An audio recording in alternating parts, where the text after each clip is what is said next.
This week's prayer prompt is focused on what the author calls a Jericho March. And this is the book, 52 Creative Ways to Pray, that we have been working through this year. And if you haven't got one of these yet, if you're new to WellSpring, that's okay. We'd love for you to pick one of these up and jump into the creative ways to pray that we've been learning about as a church family this year.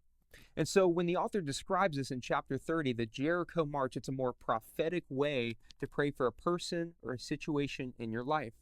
He equates it to Joshua's siege of Jericho in Joshua 6, where he had the people march around the city once a day until the seventh day. And on that one, God told them, march around the city 7 times with the priests blowing trumpets. Then the walls of Jericho fell without the Israelites ever having to bring battering rams or military weapons or torches or anything like that.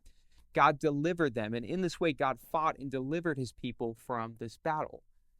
The author talks about in this chapter to think, what would a modern day Jericho march in your life look like? Where in your life have you been coming before God and asking him to fight a battle on your behalf and for you? He gives a couple different examples of what this could look like in your life. One example is when he was working for a church, he and the other people at the church would actually walk a church property before it was built, and they'd pray for God's provision and what is going to be of this church and the people that it's going to reach in the future.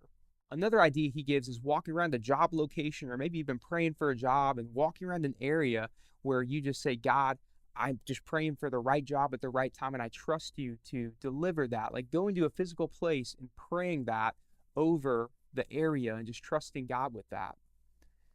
So you could spend some time maybe this week walking around your neighborhood praying for God to reach lost people and use you to help reach lost people. There's a bunch of different creative ways you can kind of implement this. And again, just do that creatively in your own way.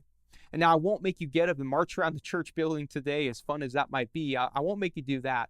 But I do want you to think, what is an area in your life right here, right now that you can pray for, that you've been reaching out to God, you've been asking God to deliver you, asking God to fight on your behalf for deliverance? What's an area that you can think about right now and pray for, and then this next week be implementing that Jericho walk into your life and creatively praying in that way? Let's go and take a moment, pray for an area you've been praying through or need to ask God for deliverance from today. Let's do that now.